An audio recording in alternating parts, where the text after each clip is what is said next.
हमारे साथ दो मेहमान जुड़े हुए हैं। एनपी सिंह साहब रक्षा विशेषज्ञ मेरे साथ वॉर रूम से जुड़े हुए हैं, साथ ही साथ हमारे साथ चतुर्वेदी जी भी जुड़े हुए हैं जो कि स्टूडियो के बाहर से हैं। पहले एनपी सिंह सर, मैं आपसे ये समझना चाहूंगा कि जिस जिनेवा संधि का हम बार बार जिक्र करते हैं, क्योंकि हमारे सामने नचिकेता का एक उदाहरण है, और अब जब हमारे एक पायलट पाकिस्तान की गिरफ्त में हैं तो उनके सुरक्षित वापस लौटने की कितनी गुंजाइश बढ़ जाती है इस संधि की वजह से?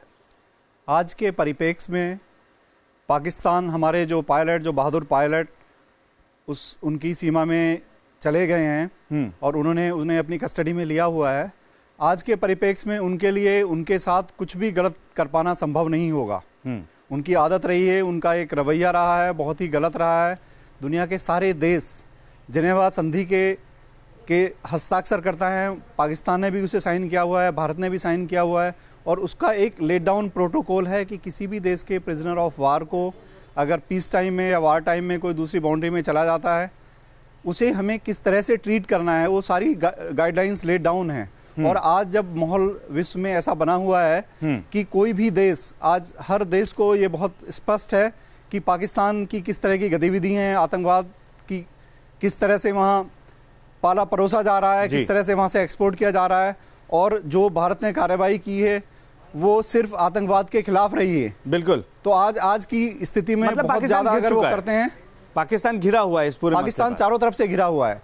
अगर वो कोई भी और गलत स्टेप लेते हैं या उसे मिसट्रीट करते हैं, उनके ऊपर और ज्यादा प्रेशर आ जाएगा। बिल्कुल। चतुर्वेदी सर, अब आपसे यही समझना चाहूंगा कि पाकिस्तान भी ये समझ नहीं पा रहा है कि आखिर उसे करना क्या चाहिए। जिस तरीके की घेरेबंदी हिंदुस्तान ने की है, चाहे रणनीतिक लिहाज से किया जाए या कूटनीतिक हिसाब से कहा जाए, अलग थलग पाकिस्तान नजर आ रहा है।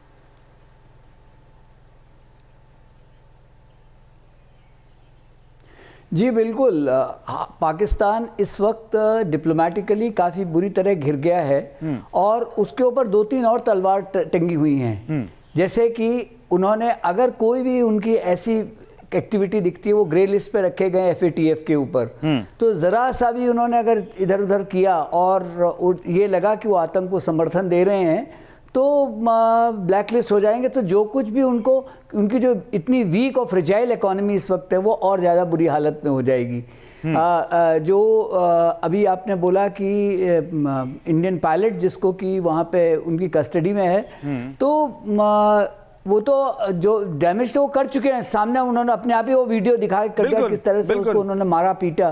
बाद में लिपापोती करने की कोशिश की, लेकिन जिनेवा कन्वेंशन के हिसाब से उनके साथ वो कतई नहीं कर सकते, उनकी फोटोग्राफ्स भी नहीं दिखा सकते। तो इसलिए उनको वापस ही करना पड़ेगा जब हॉस्टिलिटीज थोड़ी सी सर, इसमें कितने दिन का वक्त लग सकता है? जैसे नचिकेता में 8 दिन के तकरीबन वक्त लगा था। सकते हैं, और इसमें जो जोर उन पर जोर लगा हुआ है, जिससे कि वो उस पर उनको खाली करना चाहिए।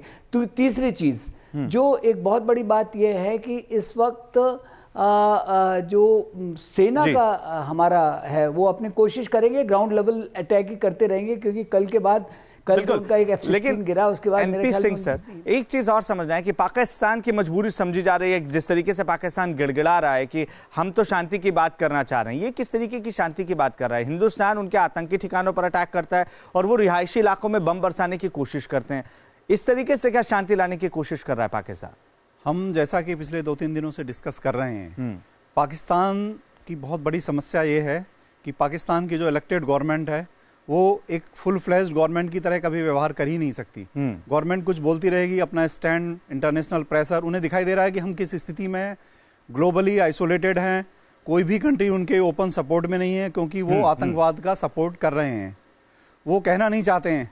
दूसरी तरफ एक जो समस्या है, जो और गंभीर समस्या है, कि वहां पे सेना, ISI और तीसरे आतंकवादी गुट, जिन्हें बनाया, पनपा और ग्रो किया है, उन्हें ट्रेनिंग दिया, सब कुछ किया, सेना और ISI नहीं किया है।